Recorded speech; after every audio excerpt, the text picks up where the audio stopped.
Il y a de cela plus de 4 ans, l'octroi du passeport malien est conditionné à la possession d'une carte NINA. De jour en jour, les voix montent contre ce système d'obtention du passeport. C'est le seul titre de ce journal, les détails au cours de cette édition.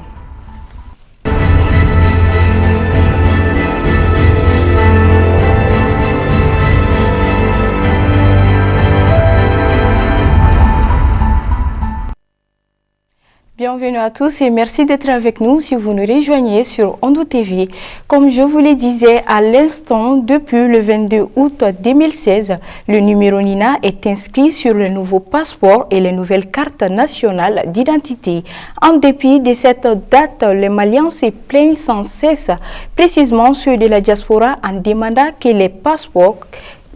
que les conditions d'obtention du passeport lui soient liées à la carte NINA. Habi Koulibaly et Aboubakar Traoré pour plus de détails. Depuis que la carte NINA et les passeports sont liés, beaucoup de Maliens de l'intérieur comme de l'extérieur font face à une situation déplorable. Et la plupart ne demandent que la carte NINA soit séparée du passeport. À mon avis, la carte NINA est faite pour faciliter l'obtention des cartes d'électeurs. Mais après, ils l'ont liée au passeport. Le passeport a toujours été difficile à avoir. Maintenant, le fait que son obtention dépend de la carte NINA, c'est encore plus difficile. Quotidiennement, les Maliens se font licencier. La carte NINA, c'est une carte qui a compliqué la vie des Maliens, surtout à l'extérieur. La carte NINA, c'est une carte qui bloque les Maliens à avoir leur passeport national pour pouvoir avoir leur titre de séjour. Et cette carte NINA a fait au jour d'aujourd'hui qu'on a eu plus de conséquences. Comme exemple, au jour d'aujourd'hui, il y a plusieurs Maliens qui se retrouvent dehors. Pour être en l'aise à l'aventure, il faut avoir un titre de séjour pour pouvoir même retourner. Mais tout ça, on est bloqué. C'est pour ça que nous, on dit, trop, c'est trop. On n'en veut plus du carte NINA. Si l'idée d'associer la carte NINA au passeport était de réduire les cas de fraude, d'autres estiment que rien n'a changé. Même actuellement, ce phénomène continue toujours. Pour pallier à ces problèmes qui créent des ennuis aux citoyens maliens dedans et dehors, certains demandent à l'État d'adopter une méthode assez simple. Que chaque Malien qui se présente avec quelles qu'en soient les pièces, il faut les faciliter d'avoir leur passeport.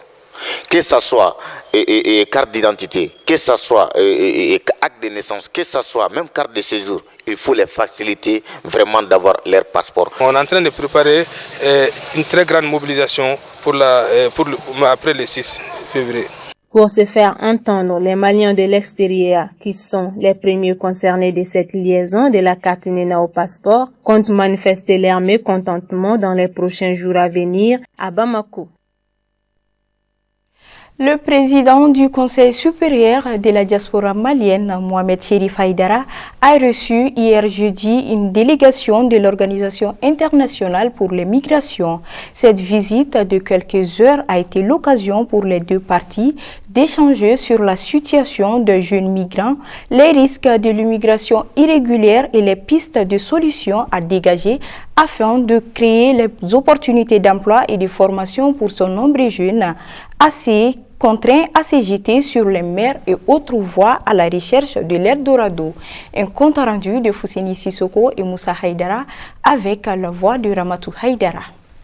Le Mali est l'un des pays qui enregistre le plus grand taux d'immigration. Chaque année, des milliers de jeunes quittent leurs villes et villages pour joindre l'Europe, l'Amérique, l'Asie et autres continents à travers le monde. L'Organisation internationale pour les migrations, OIM, dans sa mission de sensibiliser les jeunes sur les risques d'immigration irrégulière, se rapproche du Conseil supérieur de la diaspora malienne, CSDM, pour créer des opportunités de formation et d'emploi pour ces nombreux jeunes. D'où la satisfaction de Pascal Reynt-Jens, visiteur du jour. On a discuté évidemment de questions qui sont liées entre autres au rôle de la diaspora, donc à savoir des Maliens d'ici et d'ailleurs, des liens entre eux, de leur capacité à accompagner les avancées socio-économiques du pays, du fait de pouvoir quelque part compter sur le soutien de mon organisation, l'Organisation internationale pour les migrations,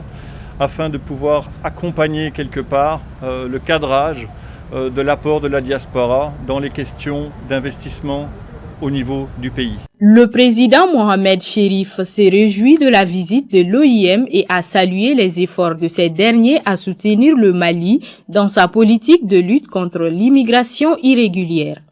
L'OIM est une organisation des Nations Unies pour l'immigration. Il est très important de mettre l'accent pour l'immigration.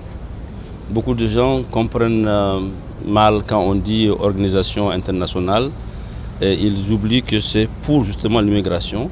C'est 173 pays qui sont membres des Nations Unies qui ont mis cette organisation en place. Et le cas de l'OIM Mali est un cas très particulier. Et de 2017 à 2021, ils ont assisté nos frères, nos fils, nos sœurs, plus de 22 000 personnes.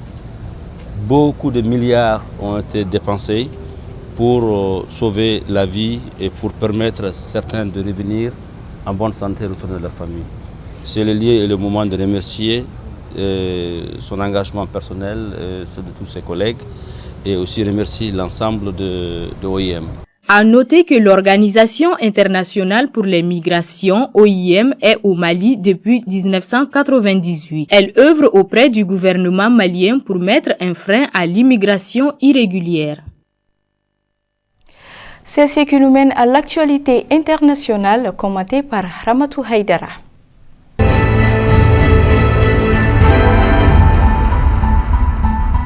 Ouganda, la CPI juge coupable de crimes de guerre Dominique Ongwen, ex-enfant soldat devenu chef rebelle.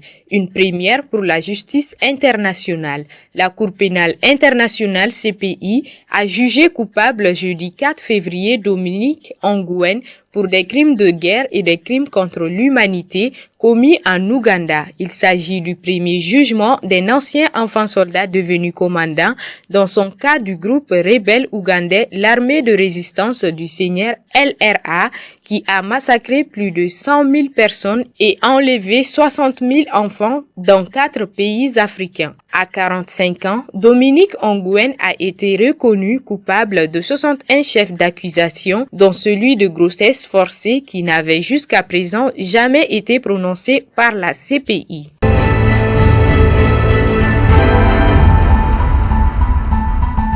Covid-19, l'Iran reçoit une première cargaison du vaccin russe. L'Iran a reçu un premier lot de 500 000 vaccins anti-Covid russes.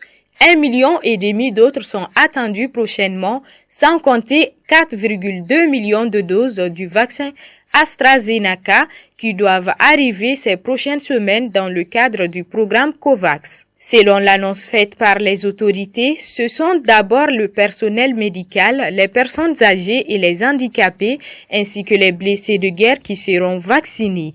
Ensuite, durant le printemps et l'été, viendra le tour des personnes de plus de 65 ans, ainsi que ceux moins âgés qui ont une maladie à risque. De même, les professionnels qui fréquentent beaucoup le monde, comme par exemple les chauffeurs de taxi ou de bus, seront également vaccinés à ce stade. Enfin, les personnes qui ont entre 55 et 65 ans et l'ensemble de la population seront progressivement vaccinés ensuite.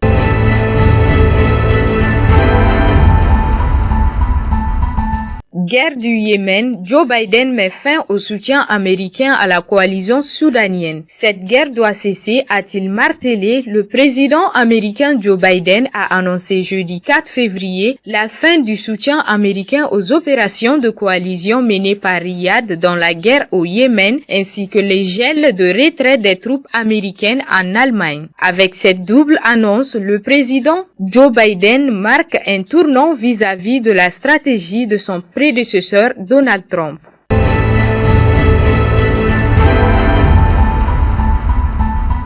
L'actualité sportive pour boucler ce journal. 2 équipes de parcours différents en finale du 6e championnat d'Afrique des Nations.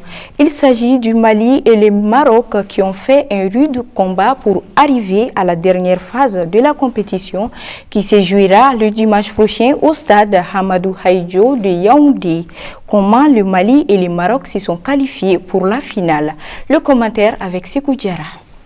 Le Mali était dans le groupe A avec le pays hôte Cameroun, Burkina et Zimbabwe. Son premier match était face au Burkinabé, 1-0 pour le Mali. Le second contre le Cameroun pays hôte, match nul, 1 but partout. Le troisième et dernier match de la phase du groupe, c'était contre le Zimbabwe, 1-0 en faveur des aigles locaux. Ainsi, le Mali se qualifie pour les quarts de finale en tant que premier du groupe A avec 7 points. En quart de finale, le Mali a gagné contre le Congo-Brazzaville par 5-4 au tir au but après un score vierge 0-0 en prolongation. La demi-finale des aigles locaux, c'était contre la Guinée-Conakry. Et là encore, le scénario des quarts de finale qui s'est reproduit, c'est-à-dire 0-0 après la prolongation et 5-4 au tir au but. Cette victoire ouvre les portes de la finale aux Maliens. Le Maroc était logé dans le groupe C avec le Togo, l'équipe à laquelle il a battu par 1-0 et a fait un match nul 0-0 contre le Rwanda. Les Marocains ont gagné leur troisième et dernier match de la phase du groupe contre l'Ouganda par 5-2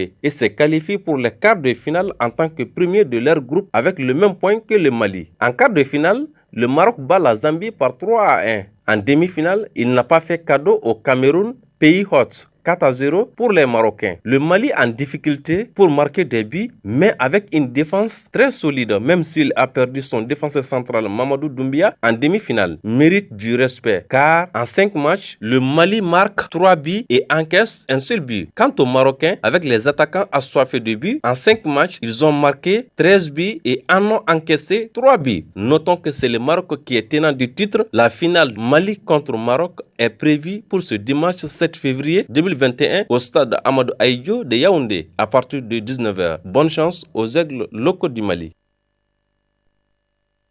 Et oui, bonne chance aux aigles locaux pour la suite. Et voilà, ainsi s'achève ce journal. Merci pour votre fidélité. Passez une excellente soirée en compagnie des programmes de Hondo TV. Bonne soirée.